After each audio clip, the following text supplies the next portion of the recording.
Hai semua, Assalamualaikum. Selamat berjumpa lagi di Dapur Kak Nis.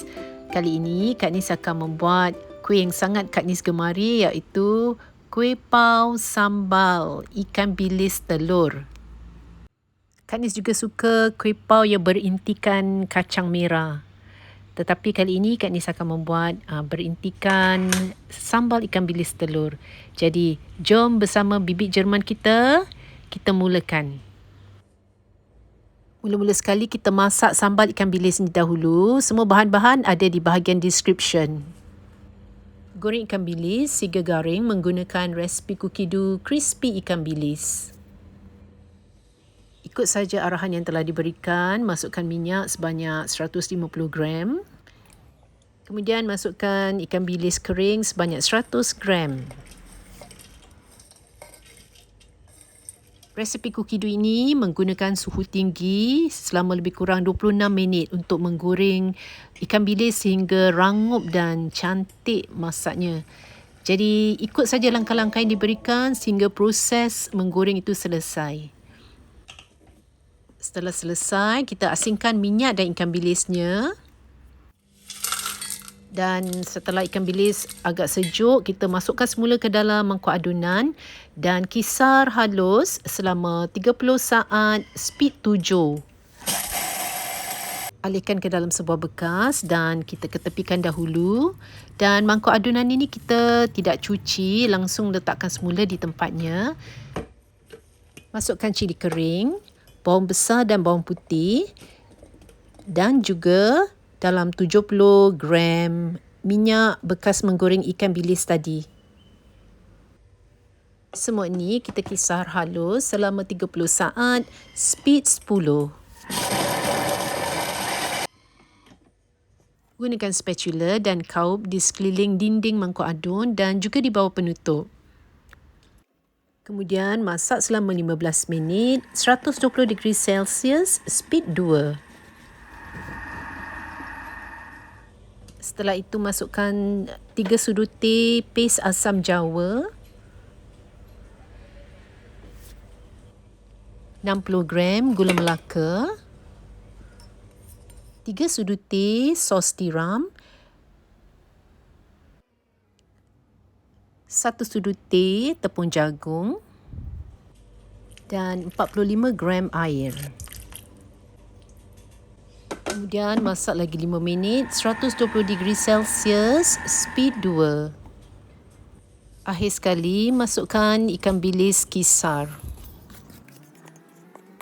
Masak lagi 5 minit, 120 degree Celsius, speed 2.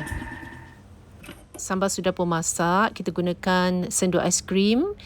Cedok sambal dan bahagikan kepada 20 bahagian.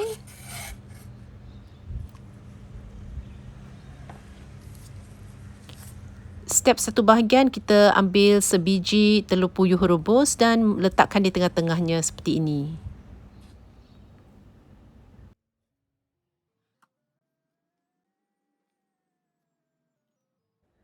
Inti sambal ini kita simpan di dalam peti sejuk selama 2 hingga 3 jam. Setelah disejukkan, sambal akan mengeras sedikit. Tetapi ini akan memudahkan kita untuk membentuk inti sambal ini agar menjadi lebih bulat dan lebih licin permukaannya. Kita kepal-kepalkan dan gentil sehingga ia menjadi bulat. Lakukan sampai habis semuanya dan simpan semula inti ini ke dalam peti sejuk sehingga diperlukan. Sekarang kita akan siapkan dough paunya pula. Masukkan 500 gram tepung Hong Kong ke dalam mangkuk adunan. Tepung Hong Kong ini adalah tepung berprotein rendah yang khas digunakan untuk membuat kuih pau. Okey, sekarang kita masukkan 5 gram baking powder. Sebatikan dua bahan ini dengan mengisar selama 5 saat, speed 5. Setelah itu masukkan yeast kering sebanyak 7 gram. Gula pasir 50 gram. Dan air 245 gram. Gunakan domot dan uli selama 2 minit. Setelah itu, masukkan 50 gram mentega tawar dan 10 gram garam. Uli lagi 4 minit, dumut.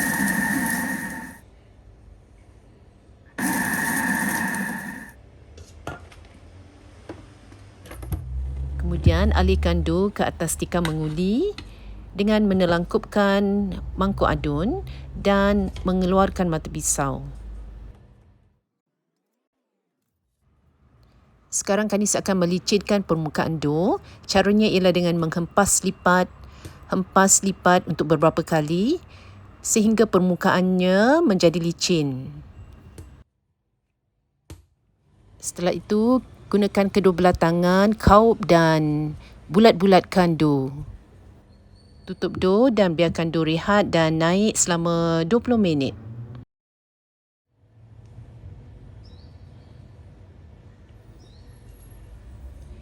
Dough sudah kembang dan bahagian atas dough yang licin ini, Kak Nis akan terbalikkan dia jadi ia ke bawah.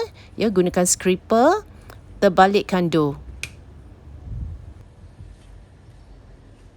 Kemudian mula di bahagian hujung, kita gulung dough sehingga menjadi bentuk memanjang.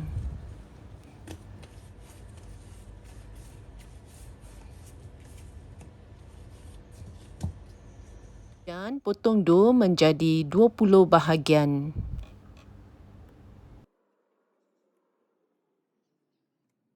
Setiap bahagian ini beratnya lebih kurang 40 gram. Setiap satu porsi ini kita bulat-bulatkan.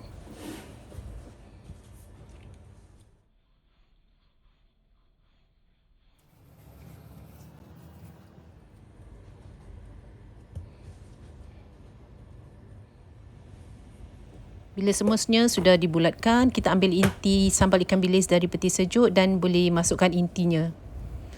Ambil seketul dough dan lipirkan. Pastikan permukaan yang licin berada di bahagian bawah. Letakkan inti di tengah-tengah dough dan bungkus kemas-kemas. Kalau jari kita terkena minyak dari sambal ikan bilis tu, kita lap dulu. Kerana bahagian dough yang berminyak tidak dapat cantum dengan betul. Dan minyak sambal tu juga akan mencomotkan kuih pau kita nanti. Ambil sekeping kertas yang telah disiapkan, letakkan di bahagian yang bercantum ni. Dan letakkan di bahagian bawah seperti ini dan masukkan ke dalam warumah dish. Ulang sehingga semua bahagian dough diisi dengan intinya.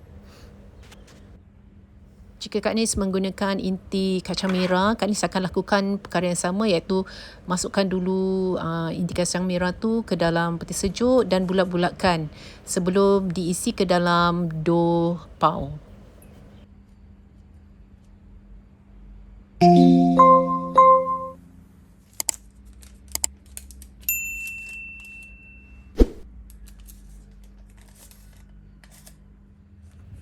Tutup warumah dish dengan penutupnya supaya dough tidak kering ya kulitnya.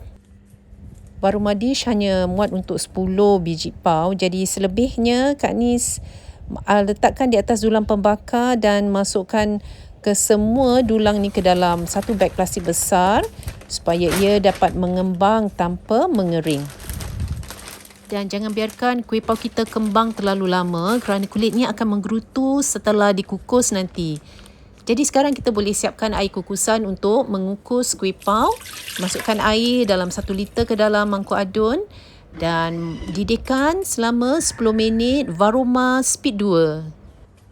Bila air sudah mendidih, Kak Nis akan kukus kuih pau yang berada di dalam varuma set yang telah disiapkan awal. Ya, nampak seperti belum cukup kembang tetapi sudah boleh dikukus. Kerana di dalam pengukus ia akan terus mengembang lagi. Kukus 20 minit, varuma speed 2. Inilah dia kumpulan pertama kuih pau yang telah siap dikukus.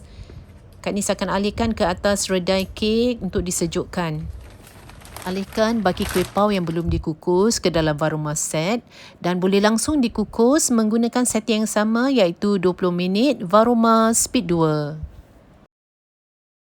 Inilah dia kesemua 20 biji kuih paus sambal ikan bilis telur yang sudah siap dikukus. Sekarang kita akan potong dan lihat di dalamnya.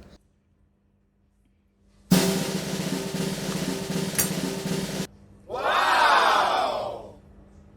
Semoga anda berjaya membuat kuih paus anda ya. Dan jika anda suka video ini, jangan lupa subscribe, like dan share. Jumpa lagi. Bye.